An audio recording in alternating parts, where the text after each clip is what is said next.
Focus on those who stay. Now, what do I mean by this? Now, those who stay, those who are working in the country as professionals in different fields, right?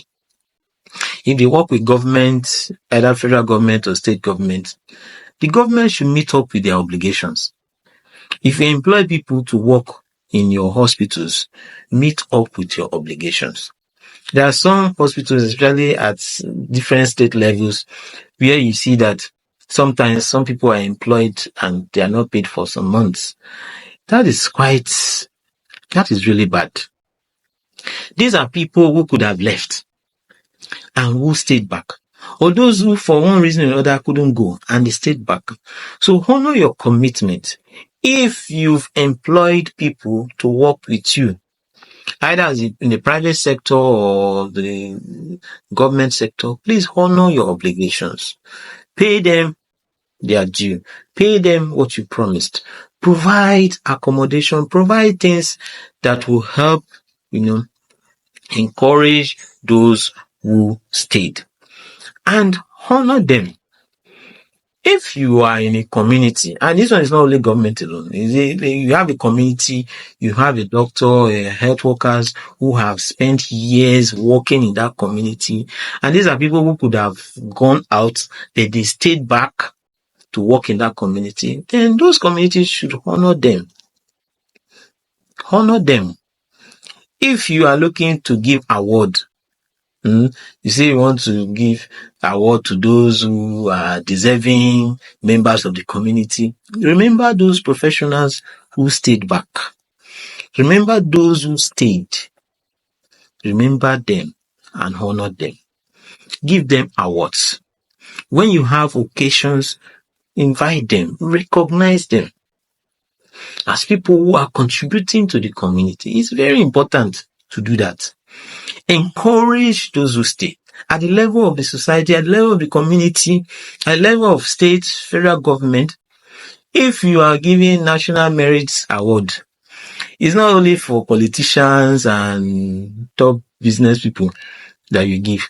Give to those professionals who stayed back in the country, who chose to contribute towards the growth and development of their community and their society. So it's important to do that. And if those who come back, those who went out and for one reason they came back, you support them. Don't adduce any reasons why they left and all of that. Anyone who chooses to come back, anyone who chooses to come and invest here, they should be supported. Then the government should be truthful, be realistic. I've noticed that the government oftentimes, they are fond of trying to belittle things. They don't want to paint things in bad light. So they always try to, push the positive side. There's no spin to it. Brain drain is a problem. Migration is a problem. People going is a problem. It's a problem. It's a problem. So say it what it is. People are migrating and it's a problem for the country. So say the truth and be realistic about it. Don't sugarcoat it. So that one is important.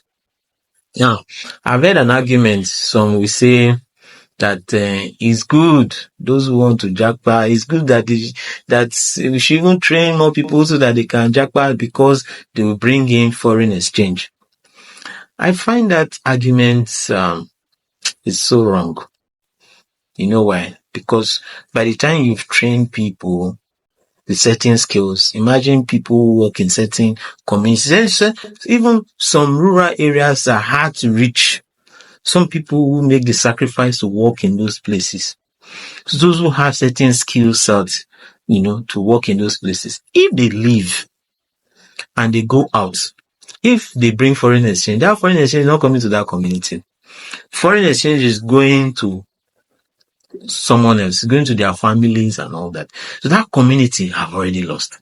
When you see people who have certain skill set in any place, whether in cities, in urban area, rural area, people that have certain skill sets who have worked for years and have certain experience in working in that place, if they leave, that's a deficit. It cannot be justified with saying that they bring in foreign exchange. Please, that argument is a non is I don't agree with that at all, because those who are living have skills, have experience, and when they leave a deficit, and that is the truth. So let's be truthful about it and say the truth. And if you want to encourage people to stay, fine, you encourage people to stay. You encourage people not to leave. It's difficult, but you can do that. But be truthful that those who leave a deficit. And in training more people, if people that have worked for years, that have certain skill sets, if they leave, if you train new people, where is the skill? New people that just graduated, they just started working, where is the skill? Is it not those that have even left that should have trained those who are just coming up, so that those who are just coming up will get the skills? So you can't just train new people to replace those who have left. No. Those who have left, and they've left a huge gap, a huge deficit in the system, so we need to be truthful about it. So it's important to note that it's not everyone who can leave. It's important to know that not everyone who can leave. It's important to be honest, paint a true, realistic picture of things. And those who stay, it's important to honor them. Those who leave should be truthful about the situations abroad. Oftentimes, we only hear more of the rosy side. There is a difficult side, which they should be truthful about. If things are good, things are awesome, say it. If things are difficult and hard, say it. Those who stay will also be truthful. If there are challenges in staying, be truthful about it, and the government should also be truthful. News agencies, news organizations should also be truthful. Tell the whole story, the good side, the bad side of staying and of leaving. So, JAPA is a problem, and there's nothing that anyone can do about it except something changes. But for those who stay, for those who are in the country, which is inevitably the case, because not everybody can leave. For those who stay, the government and those who employ them should pay them their dues, should honor them. The communities and societies themselves should honor them. And note, when they leave, that there's a deficit, there's a gap. And if you want to encourage them to stay, be truthful and say their services are needed, their services are required, and that if they stay, it is going to help towards the development and growth of the country. So that's what I have to say about JAPA.